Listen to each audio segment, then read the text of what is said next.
Assalamualaikum.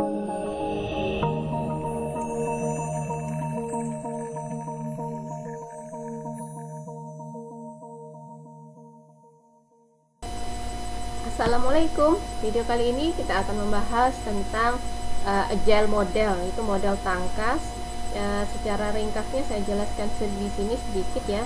Nah, agile model ini merupakan kumpulan pendekatan inovatif ya, jadi yang berpusat pada pengguna.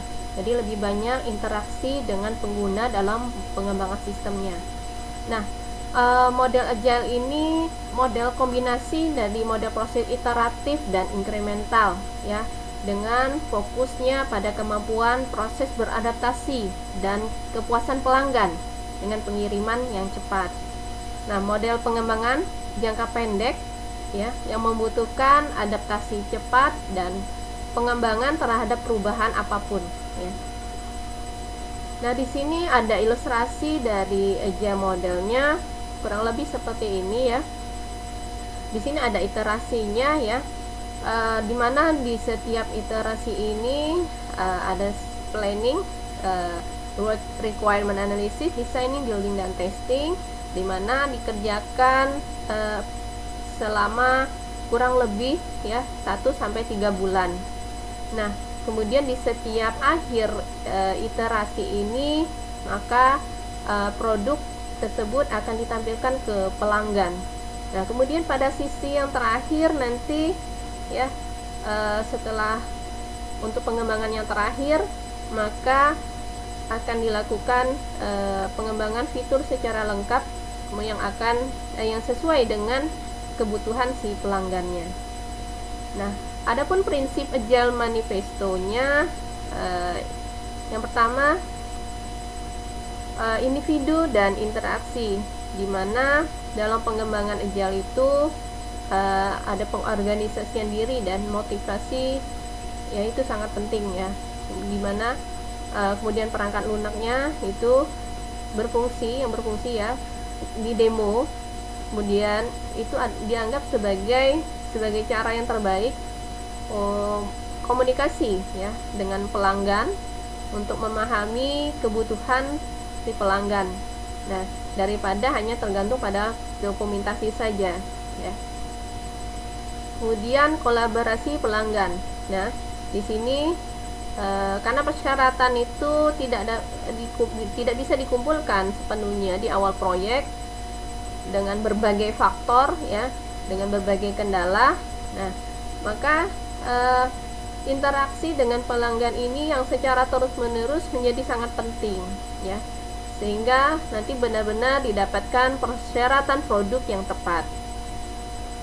Kemudian menanggapi perubahan ya, dimana pengembangan agile ini difokuskan pada respon cepat ya terhadap perubahan dan pembangunan atau pengembangan yang berkelanjutan ya. Bisa jadi di setiap tadi ada iterasi itu ada perubahan-perubahan yang dilakukan atau ada perubahan dari pelanggan, maka harus dilakukan responnya cepat ya.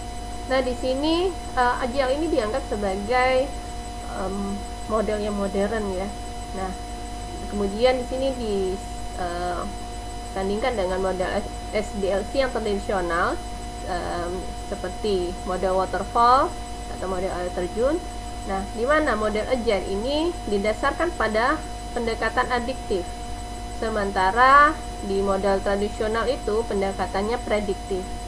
Nah, di dalam model agile itu tidak ada perencanaan yang detail dan tidak ada kejelasan tentang tugas di masa depannya sehubungan dengan fitur apa yang mau dikembangkan ya. Nah, ada pengembangan berbasis fitur dan tim beradaptasi dengan persyaratan produk yang bisa berubah secara dinamis ya. Produknya akan sering diuji, kemudian melalui iterasi nanti akan dirilis ya, di setiap iterasi tadi akan dirilis ya, akan ditampilkan kepada pelanggan. Nah, ini fungsinya nanti meminimalkan risiko kegagalan besar di masa depannya ya. Nah, di sini interaksi pelanggan itu menjadi sangat penting, jadi tulang punggung dalam metodologi Agile ini ya.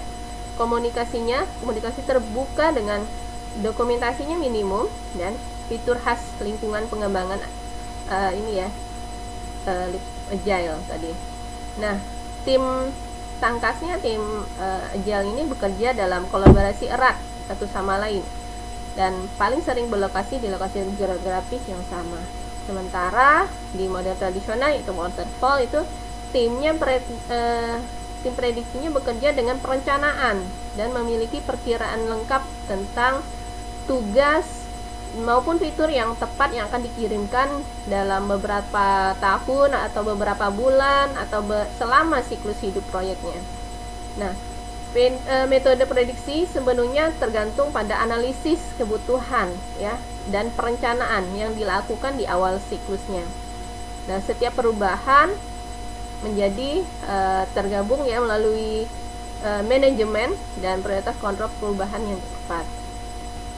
Adapun kelebihan model Agile adalah pendekatan yang realistis ya untuk pengembangan perangkat lunak ya, jadi lebih realistis ya.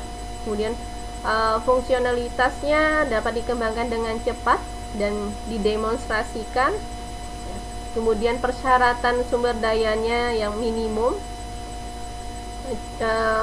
Model Agile ini cocok untuk persyaratannya yang tetap ataupun berubah ya, yang tetap ataupun mau berubah. Nah, kemudian kelebihan lainnya sedikit atau tanpa perencanaan yang diperlukan, dan modelnya ringan, fleksibel, dan cepat dalam pengembangan sistem. Model ini cocok dalam lingkungan yang cepat berubah. Nah, mudah dikelola, kemudian memberikan fleksibilitas kepada pengembang, meningkatkan kepuasan kepada klien, dapat melakukan review melalui software yang telah dibuat sebelumnya. Nah, jika gagal, kerugian yang ditimbulkan tidak terlalu besar. Kemudian yang terakhir ada mengurangi risiko kegagalan implementasi dari segi teknisnya. Sementara kekurangannya, yang pertama itu developernya harus selalu siap ya dengan perubahan, karena perubahannya itu akan selalu diterima. Kemudian yang kedua, model ini tidak akan berjalan dengan baik jika komitmen timnya kurang. Kemudian yang ketiga, model ini tidak cocok dalam skala tim yang besar. Yang keempat, perkiraan waktu rilis dan harga perangkat lunaknya sulit ditentukan. Demikianlah sedikit penjelasan atau gambaran mengenai model Agile. Semoga bermanfaat. Wassalamualaikum.